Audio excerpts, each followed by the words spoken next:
CTV News with Lloyd Robertson. Good evening. His kind comes along just once in a lifetime. Frank Sinatra's celebrity was so huge, his talent so monumental, so versatile. His death leaves a void on the cultural landscape tonight. After a lifetime of triumphs, awards, failures, and comebacks, Sinatra was finally brought down by a heart attack in Los Angeles at the age of 82. Since news of his death became public, the area outside the gates of his Beverly Hills home has become an impromptu shrine. Fans have been dropping off flowers and other mementos. Nearby, on the Hollywood Walk of Fame, more tributes in flowers and song to the legendary singer, actor, and all-around entertainer. Even though Sinatra has been out of public view for the past few years, he was, as they say, larger than life. So while his influence on the entertainment world faded, it was always there. His records still sold well. Lounge music, his kind of music, made a comeback. His films made the rounds of festivals and repertory cinemas.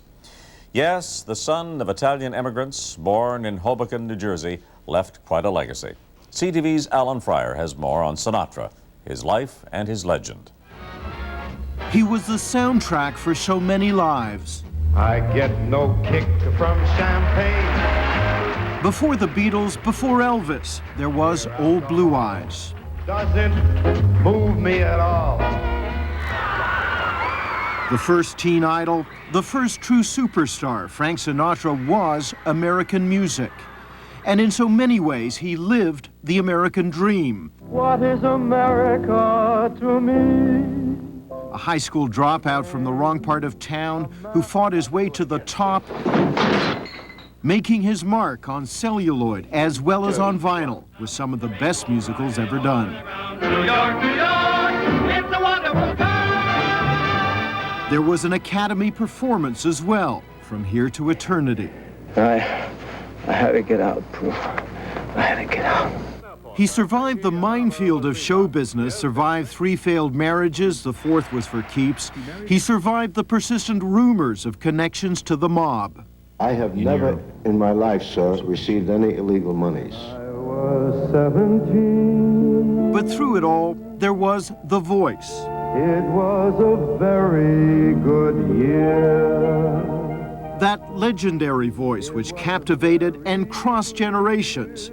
I would like to be remembered as a man who brought an innovation to popular singing, a peculiar, unique fashion. On the village green, when I was 17. The voice described by rocker Bruce Springsteen as filled with bad attitude and sex and a sad knowledge of the world. You're riding high in April, shot down in May. You've gotta love living, Sinatra once said, 'cause dying's a pain.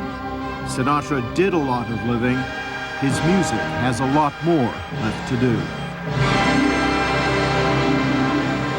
Alan Fryer, CTV News, Washington. From the dozens and dozens of tributes to Sinatra today, one thing above all else was clear.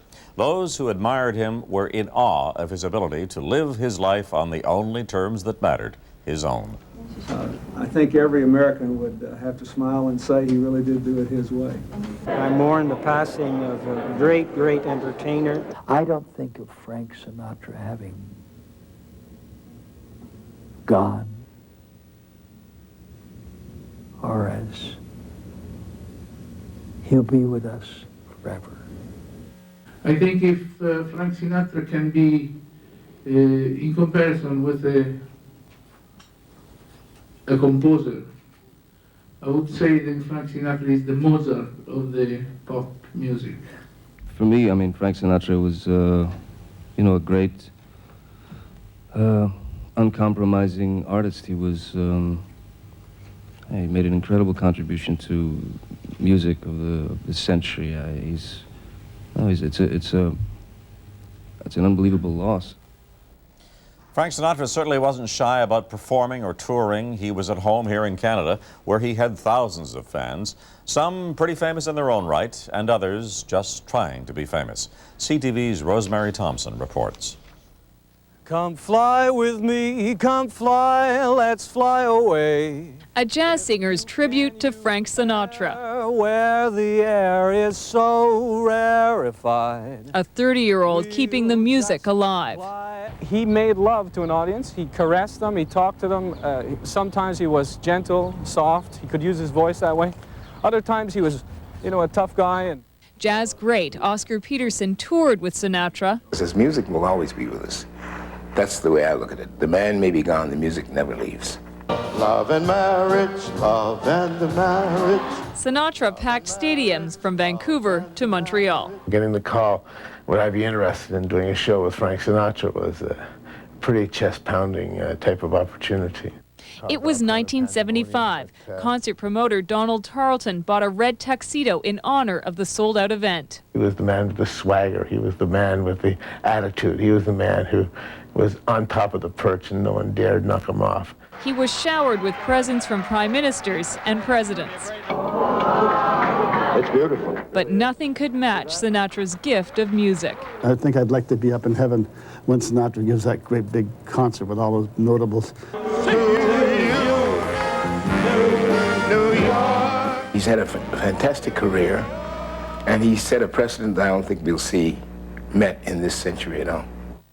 To hold you ever so tight, and to feel in the night the nearness of you. The unmatchable Frank Sinatra. Frank is turning over his grave. Rosemary Thompson, CTV News, Montreal. We'll have more on our look back to Frank Sinatra later in our newscast.